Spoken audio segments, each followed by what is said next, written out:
Ok, vous avez récupéré un petit peu après l'échauffement. Maintenant, on va attaquer une petite session de travail de technique de base avec les membres supérieurs. Ok, donc les membres supérieurs, c'est quoi? On prend la ceinture, tout ce qui est au-dessus, c'est les membres supérieurs.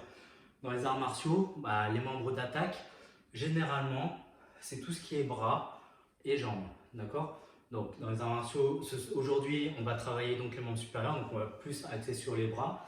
Mais une petite précision quand même, dans le Tyson Vodao, on a l'habitude de dire que tout est arme. D'accord? Tout notre corps est arme. Ok?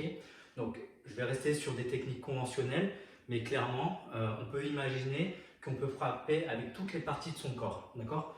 Donc, en réalité, si je dis les membres supérieurs, c'est au-dessus de la ceinture, je peux taper avec mon épaule, je peux travailler avec mon coude, avec mon poing, avec l'extrémité de mes doigts, même avec mon poignet, même si ça peut être dangereux si vous êtes un peu fragile du poignet. Vous pouvez frapper avec votre tête, avec le crâne. Voilà, en tout cas, tout est arme dans le Tyson Vodao. On va faire des choses très simples aujourd'hui. On avait déjà vu les techniques de points directs, d'accord? Donc on va juste les revoir rapidement. Je vais vous donner des conseils sur chacune des techniques, mais après ça sera à vous de travailler et d'augmenter les répétitions. On va reprendre les bases sur le coup de poing direct. Donc déjà pour fermer les poings, on va plier les premières phalanges, plier les deuxièmes, il n'y a plus d'air, on est assez contracté, on verrouille avec le pouce. Le poing dans le poignet, dans le prolongement du poignet. Ok? Quand je vais frapper, je répète, on essaye d'avoir le maximum d'impact et normalement on essaye d'avoir uniquement un impact avec les deux premières phalanges, d'accord? Au risque de se blesser avec les phalanges extérieures. Ok? Voilà, donc ça c'est le petit rappel. Deuxième petit rappel, quand on donne le coup de poing, on évite d'avoir le bras complètement tendu. On essaye de garder un petit jeu. Il est minime, ça se mesure en millimètres, mais on essaye de ne pas tendre le poing à fond, d'accord? Pas tendre le bras à fond. On essaye de toujours garder un petit jeu dans le coude, ok? On va commencer par le coup de poing direct, tranquillement, on va avancer, on va frapper en étant en dintal. Donc j'ai fait une vidéo la première fois avec les positions, donc n'hésitez pas à revoir. Je ne vais pas accentuer sur la position, mais on va essayer de se mettre en petit dintal. Ici, j'ai le poing à la ceinture, je vais venir frapper et en balancier. Dame, tran, coup de poing direct. Dame, tran. Ok, je me retourne, on y va. 1, 2, 3, 4. Ok, ça c'est coup de poing direct, dame, tran. N'hésitez pas à le faire plusieurs fois, plusieurs allers-retours, en augmentant la puissance de frappe, en augmentant l'intensité, la vitesse d'exécution. Voilà, n'hésitez pas à bien fixer aussi le regard, d'accord? Ça va vous aider. Autre petit conseil, quand on frappe, on peut expirer, on peut souffler, on peut crier, ok? Deuxième attaque, avec le poing, toujours. Pareil, même impact, deux premières phalanges. On va venir faire un coup de poing circulaire. Alors, je vais exagérer le mouvement, je vais partir à l'extérieur et je vais re-rentrer à l'intérieur. D'accord? J'imagine que je vais frapper au niveau de la tempe, au niveau de la joue. Ok? Sur le côté latéral du visage de mon adversaire. Ici, 1, pam, 2, pam. Ok? Ce qu'on va faire, donc là j'exagère un peu le mouvement, d'accord? Donc en vrai, on essaye de ne pas faire un coup téléphoné comme je viens de le montrer, mais plus venir un peu en biais, en direct, et crocheter au dernier moment, d'accord? Pour garder un effet de surprise. On évite de faire un grand cercle avec son bras. Mais pour la vidéo, pour la pédagogie, je veux bien que vous fassiez un petit cercle, qu'on puisse voir le côté circulaire. Donc, en vietnamien, on dit dame vong, ok? Ici, on avance. Allez, 1, 2, 3, 4. On tourne. Allez, 1, 2, 3, 4. Ok. On pense bien à contourner. On imagine qu'on contourne la garde de mon adversaire et je viens frapper sur la joue de mon adversaire, sur la tempe, ok, dans l'oreille. Autre détail, si vous regardez bien, quand je donne le coup de poing, j'ai mon autre main qui se lève, ok, pour bien me mettre en garde. là où on est le plus vulnérable, bah, c'est au moment où nous on attaque, d'accord? Quand j'attaque, eh ben, c'est un moment où je suis ultra vulnérable. Donc il faut se protéger, ok? Donc pensez à bien aussi écouter les conseils de Laurent dans sa vidéo de vos tutos avec les gardes hautes, d'accord? Les coudes le long du corps et le menton baissé. Moins on a de surface d'attaque, bah, moins on est vulnérable. Donc on essaye de se compacter légèrement, ok?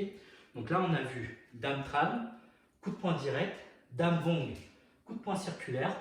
Maintenant, on va voir dame mock, uppercut ou coup de poing remontant. Ok? Ici, ce qu'on va faire, en avançant, je vais armer en faisant un retrait de mon bras vers l'arrière et je vais remonter du bas vers le haut. D'accord?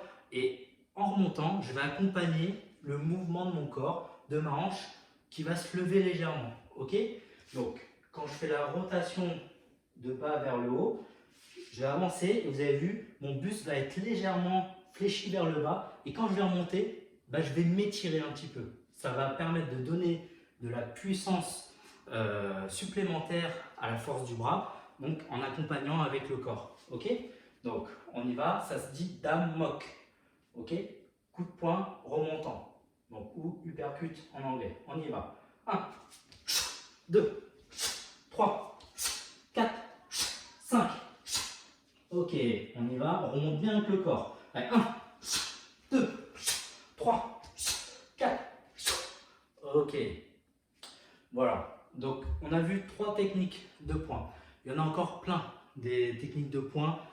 Donc, main fermée. Je pense à dame bat, d'accord? Donc, dame bat, c'est coup de poing revers. On l'a dans Sang Kim, par exemple. Ok? Donc, je viens en revers, pam, frapper, d'accord? Limite un peu avec le dos de la main, donc toujours avec les phalanges, mais du coup on présente le dos de la main, ok? Revers de la main, dame bat. Il y a une autre attaque aussi, dame bourre, coup de poing marteau. Ici, pam, je viens frapper bah, comme un marteau, comme si je tapais du poing sur la table, ok? Et là je viens de haut vers le bas, pam, ok? Ça c'était dame bourre, ok? Donc ceux qui le connaissent, vous pouvez le travailler. Je vais avancer sur d'autres techniques pour pas trop que la vidéo dure trop longtemps sur le sujet. Voilà, on a travaillé les mains fermées. Quand on parle de technique de membres supérieurs, bah, on a essentiellement les mains, mais les mains, on peut les travailler aussi ouvertes. D'accord? Donc en travail ouvert, on a plusieurs techniques dans les arts martiaux vietnamiens. Le premier, c'est le tranchant de la main. D'accord? Vous imaginez que vous avez un sabre, un couteau, et que votre sabre, c'est votre main. La lame de votre sabre, c'est votre main. Donc déjà, premier petit conseil. Donc déjà, quand on travaille main ouverte, on essaye, en tout cas sur le tranchant de la main, d'être les doigts très serrés, assez compacts. On essaie d'avoir les doigts décollés, parce que quand on frappe, on peut faire des petits chocs entre les doigts, entre les phalanges, et c'est assez mauvais pour les doigts. Okay? Donc on essaye d'avoir les doigts très compacts. Deuxième détail, ben on va avoir le pouce aussi collé et on va essayer de plier un petit peu la phalange supérieure du pouce pour contracter, pour vous aider à contracter et compacter votre main. Ok? Donc en vietnamien, le tranchant de la main, ça se dit tiem.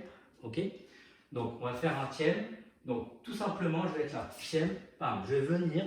J'imagine que je suis là et en fait, comme si j'allais mettre une claque, une gifle, au dernier moment, je vais vriller ma main pour présenter le tranchant. D'accord? Donc ici, tranquillement. 1, 2, 3, 4. On tourne. Allez, 1, 2, 3, 4. Ok?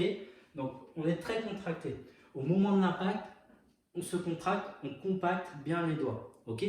Quand on se déplace, pareil pour les coups de poing, on relâche ses avant-bras. D'accord? On ne va pas travailler sur tout l'aller-retour contracté. C'est juste au moment de l'impact, et ben on va venir contracter son avant-bras, contracter ses biceps et donner de l'impact et de la puissance dans le tranchant de la main. Ok? Dans le tranchant de la main, bah, ce que je vous propose de faire maintenant, on va faire tiem, vong, tiem, ngan. Ok? Donc ici, tiem, tranchant circulaire, jam, tiem, de l'extérieur vers l'intérieur. Ok? Un peu comme si on faisait tranchant latéral. Ok, on y va. 1 et 2. 1 et 2. 1 et 2. 1 et 2. Je change ici. 1 et 2. 1, 2. 1, 2. Ok, n'hésitez pas à accélérer. Hein. Je fais un... Ok, voilà pour les techniques de tranchant de main. Ok. Du coup, avec les mains, on a encore la possibilité de travailler les pics avec l'extrémité des doigts. D'accord? Donc, il y a plusieurs manières de faire des pics. Hein. On peut avoir les doigts écartés pour viser des parties bien précises, comme les yeux. D'accord? On peut avoir les doigts serrés pour avoir un peu plus de surface d'attaque. Voilà, en alignant les 3 doigts et frapper, par exemple, dans le sternum. D'accord, au niveau du plexus, un petit peu en dessous du sternum, pardon, ou frapper dans la carotide, la gorge, la trachée. Voilà, donc c'est assez simple, d'accord, dans les faits, mais c'est assez dangereux comme pratique. Donc attention, n'hésitez pas à. Déjà, il faut bien s'échauffer, et voilà, quelque part, ces techniques, même si elles ont l'air simples, au final, au moment de l'impact, bah, ça peut faire très mal, d'accord? Ce que je vous propose dans un premier temps, c'est de venir serrer les doigts comme ça, de regrouper tous les doigts et de venir frapper à l'intérieur de votre main. D'accord? Voilà. Et vos doigts doivent rester compacts et bien tendus. D'accord? Ils ne doivent pas fléchir au moment de l'impact. Une fois qu'on est aguerri, eh ben, on peut essayer de le faire sur des planches de bois, sur un mur ou autre, d'accord, pour renforcer, pour habituer l'impact sur l'extrémité des doigts, d'accord. Donc, n'hésitez pas à le faire. Ce qu'on peut faire, donc dans un premier temps, on va travailler juste les 2 doigts, d'accord, les 2 doigts, comme si on voulait piquer les yeux, et on va frapper dans sa main, et vos doigts doivent rester, ne doivent pas fléchir, ne doivent pas se plier à l'impact. Vous verrez, si vous tapez pendant 30 secondes comme ça d'une main et de l'autre main, vous devrez commencer à sentir peut-être des petits traumatismes dans le doigt. Donc, il faut faire attention, n'hésitez pas à vous masser après avoir travaillé ça, si vous l'avez fait sur votre main ou sur un mur. Ok? Donc, pareil, hein, ça va être comme un coup de poing, sauf qu'au final, on va avoir un tout petit peu plus d'allonge puisqu'on va déplier les doigts. Mais cette technique-là, effectivement, on va viser des parties bien précises, et en l'occurrence, les yeux. Ok? Donc, on peut travailler pareil. Pam, je pique. Ok? Et on essaye de viser les yeux. On se donne comme point de repère ses yeux, d'accord, à peu près, et on frappe. Ok? Deuxième attaque, en pique, on va aligner les 3 doigts et on va venir frapper. J'imagine que je viens frapper sur le côté de la paume d'Adam, sous la gorge, ou à la limite au niveau du plexus, d'accord. Voilà. Les pics, je ne l'ai pas dit, mais en vietnamien ça s'appelle si, ok.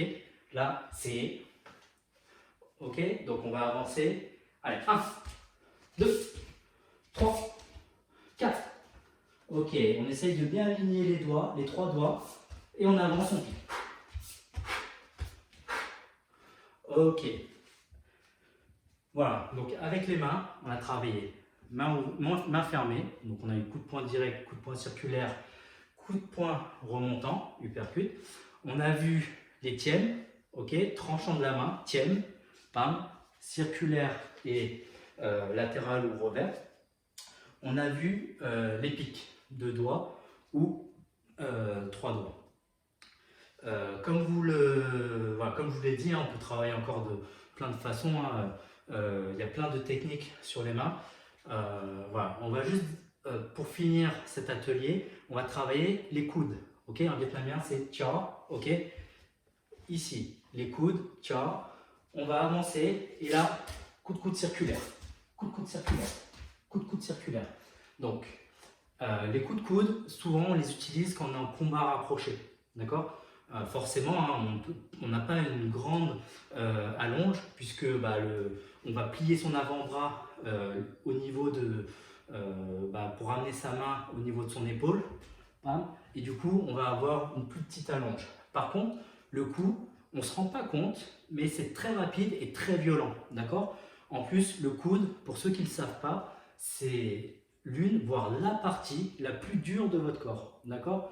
Je crois que c'est la partie la plus dure de votre corps. Donc, au moment de l'impact, si vous frappez avec une bonne puissance et en plus en utilisant la rotation de votre corps, donc en mettant de la puissance de votre corps, vous pouvez faire des gros dégâts, d'accord? Souvent, dans les combats libres, à l'UFC ou dans d'autres organisations, les coups de coude, souvent, c'est assez précis comme coup, c'est assez violent et souvent, il y a des ouvertures, des coupures qui se font dès les premiers impacts au coude. Ok? Donc, tranquillement, on va faire coup de coude circulaire. Ciao, ici. 1. Ok? On avance. 1.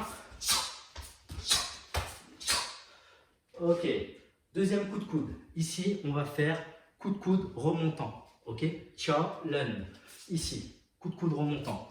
Pareil, c'est quand on est très proche de son adversaire, ça va très vite. Quand on frappe sous le menton, qu'on claque les dents de son adversaire avec un coup de coude, ça fait très mal. Et souvent, quand on frappe dans le menton, on peut facilement mettre KO son adversaire. Donc, ce qu'on va faire, on va avancer. Et en fait, c'est comme si c'était un uppercut. Et je vais étirer, ok, mon corps pour remonter. Ok, on y va. 1, 2, 3. 1, 2, 3. Ok. Voilà, on a vu deux techniques de coude. Je vais juste vous montrer un petit enchaînement que vous pouvez essayer de réaliser sur les coudes. Et après, on passera à un autre exercice. Donc, ici, premier coup de coude. 1. Ok. 2. Et 3. Coup de coude retourné. Ok. Donc, ça fait coup de circulaire. 1. 2, je remonte. Et 3. Retourner. Le coup de coude retourné, c'est pareil, ça va très vite, d'accord? Parce que quand on se retourne, on utilise toute l'inertie de son corps, d'accord? La force d'inertie, et on vient au niveau de la patte, donc ça va assez vite. Ok, donc ça fait 1, 2, 3. Le coup de coude retourné, je peux le faire en remontant aussi, d'accord? Ça peut faire 1, 2, et là, 3, en remontant. C'est aussi très violent. Voilà, il y a plein de petites variantes. Donc, je vous laisse imaginer ce qu'on peut faire avec le travail de coude. Voilà, j'espère que ça vous a plu. N'hésitez pas à faire des répétitions de toutes les techniques. N'hésitez pas à combiner les techniques qu'on a vues, main ouverte, poing fermé, les coudes. Et rappelez-vous toujours, en vrai, tout est arme, d'accord, dans votre corps. Je peux frapper avec l'épaule en combat rapproché. Je peux très bien me rabaisser un petit peu en dessous de mon adversaire, frapper avec l'épaule en remontant tout son menton. Au corps à corps, je peux utiliser l'épaule pour faire des points de pression, d'accord, sur le corps. Donc rappelez-vous, au Tyson No Down, tout votre corps est arme, tout peut être arme, ok? Voilà, on va passer à une autre vidéo, d'accord, un autre exercice, on va faire un autre atelier sur les Quen. Donc ça reste de la technique de base. Et voilà, je vous donne rendez-vous sur la prochaine vidéo. Merci à vous.